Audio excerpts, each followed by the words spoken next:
Hey everyone, I'm Joyce Spindel Rockwood, and this handsome devil is my dad. And I can say that because it is June 17th, 2018, and that makes it Father's Day.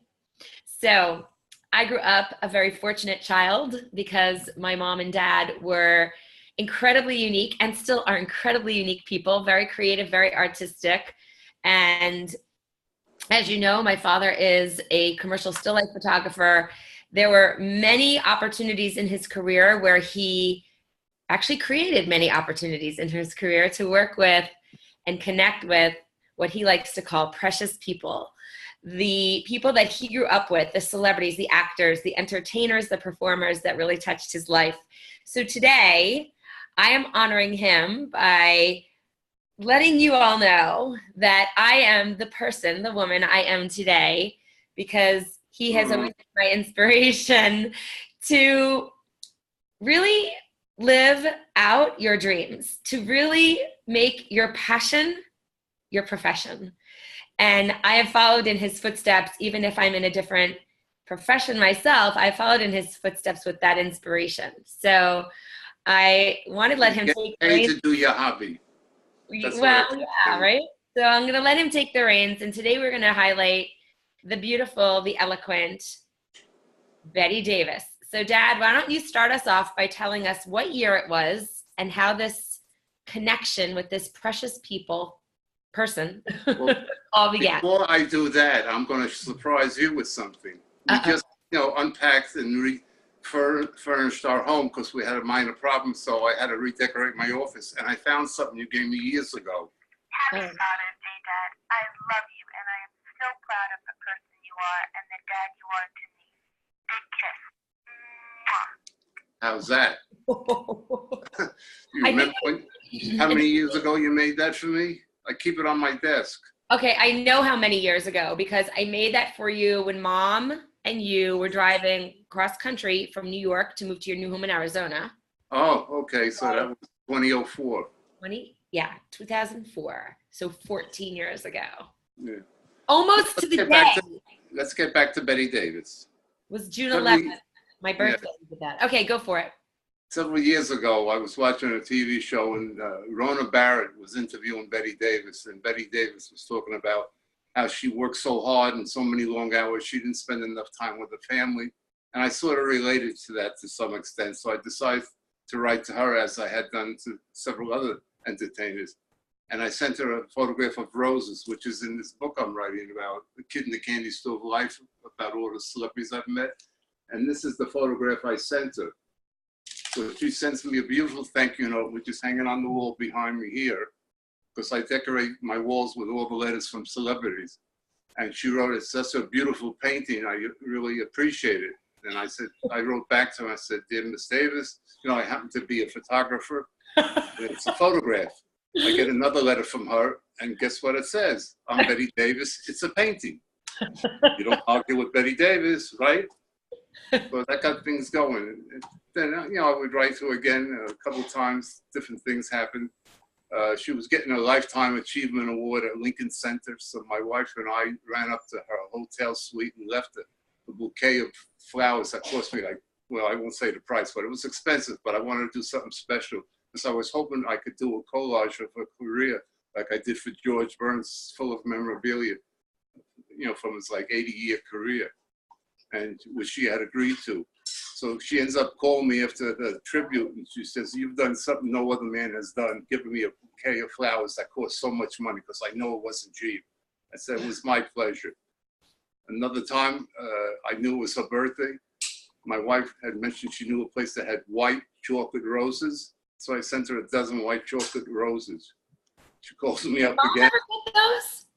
Excuse me? Did Mom ever get one of those? No, I never buy Mom anything, I'm too used to her.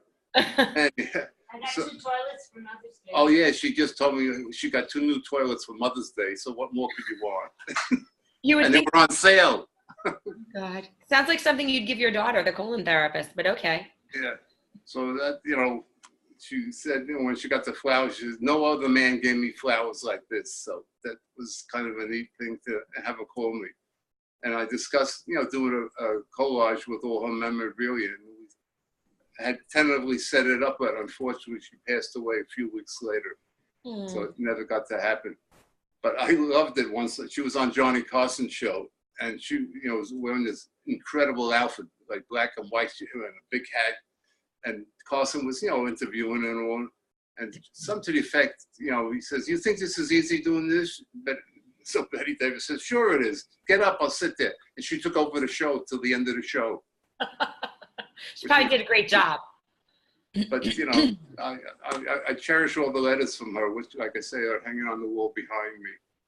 And another interesting story that happened. A friend of mine calls me up and he says, "I know this woman's looking for a photographer to photograph her stationery she designs for celebrities." So I said, "A job's a job. I'll be glad to do it." This woman came in, and within 5 minutes, I knew she was a snob. Because she was, I designed for, famous people. I said, "Yeah, big deal."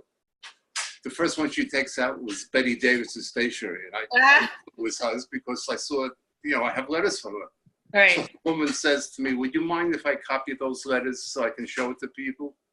And I go, "Excuse me, there's some personal things in there between me and Betty. I can't have you copying them." That was my way of saying, "Shut up." Yeah, she may have designed Betty Davis's stationery, but you have personal love letters from her. Yeah. It was just kind of neat. So how many letters did you send back and forth and stuff? Like how I many? must have at least a half a dozen letters from her. Plus, what's interesting in this book, if I can find the page, I have copies of all the letters I wrote. And now that when I read them, I say, "Oh my God, I'm surprised that anyone ever answered me." But what I do, if I made a mistake when I was typing, I'd fix it. But on the carbon I kept for myself, I could see how many times I made mistakes when I was typing. It's part of your charm, Dad. Yes. It's kind of like when you would come home from a hard day's work. There's a page in the book with, the pictures and some of the letters from her. But I'll show you, on another page, I have all the letters I sent to her. These are just some of the letters that I sent to her. Wow. You were amazing. I save everything. You were like her secret admirer, but you weren't so secret. Yeah, I never physically got to meet her, but I spoke to her several times, which was really terrific. Did you have a favorite movie of hers? Now Voyager was one of the best ones. What was it called? Not Now Voyager. Now Voyager? Yeah. Well, there's a famous scene where she's going up the steps, and I forget the comment she makes, but no, she was just incredible. Yeah. Her eyes were so intense. I mean, it's just. Yeah. But, well, Kim Carnes, who I sound like today, wrote a song about that. So very sweet. And the fact that you have those pieces framed on the wall to really, remember that exchange. Actually, my walls, if you want, I can take my camera here. And, by the way, my wife said today I could have a girlfriend come over. So she bought me a girlfriend. Oh, how sweet. Too bad she's not well endowed. Yeah. You've had her since you're 40, because I remember we planned a surprise 40th for you, and that was the gift that Mom and I found shopping, looking for. I call her my private secretary. Yes, she's not so private. Well, anyway, Dad, this has been really sweet. We didn't talk about who we wanted to feature in the next episode. So I'm wondering, off the top of your head, of someone who you might want to announce. Well, we did do something on Chuck Connors on my Facebook page, but it was sort of, the first one we did. It wasn't, I don't know if the quality was that great. So maybe we do a new one on Chuck. Okay, that sounds like a plan. And I can see. Go ahead. What I'm going to do is just pan around my office so you can get an idea of all the. Well, before you do, I see over your shoulder there in the cabinet behind you, you've got Stanley, your mug. Oh. Which literally I always think does look like you. Can you pull that mug out of the cabinet? Yeah. I've always thought you guys looked alike. And maybe this coming Halloween, that could be your costume. Yeah. You could go as Stanley. Yeah. Stanley Hardy. There you go. Look at that. I mean, it's kind of Bizarre. All you need is a top hat, which I'm sure you have in your collection, like a derby hat, right? Yes, it's actually, I know just where it is. I just unpacked it. And like a little vintage kind of like bow tie and like, men's dress shirt or Yeah. something. Well, Mother made this for me. She made a couple of things for me. It's very sweet. So what else around the office did you want us to see Oh, hang on a second. before I rudely interrupted you? Wait, I'll put him just- face forward. Put him face forward. He's got his hand Well, I'll just sort of pan around here. There's the holy cow. I got stuff everywhere. Grab the holy cow. That was a prop from your. That's a frog Mother made. Grab the holy cow to the right. You see it? Yeah, hold on a second. That was what you used for your Phil Rizzuto rebus, right? Yeah, Did you Phil drill Rizzuto holes in there? was a special friend. So he always used to say holy cow. So I got this plastic cow and I drilled holes in it. You drilled the holes yourself, yeah. Yeah. And what else do you want us to see before we close out the episode? Well, we got Henry Fonda on the wall here. Where's Henry? Oh yeah.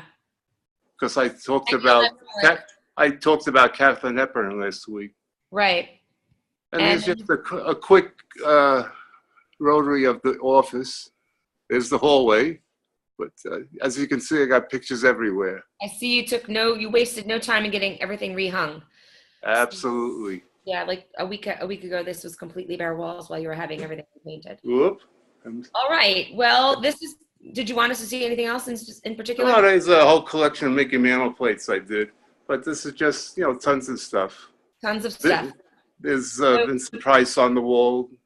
So, Dad, we're going to close Yeah. out and then save some of the Okay. time where we can see it maybe a little closer. So thanks everyone for checking in on our latest episode. Stay tuned for next week when we feature Chuck Connors, the rifleman. exactly Chuck Connors, the rifleman. Talk to you guys soon. Bye. Hasta la vista. Happy Father's Day to all the fathers out there. We love you.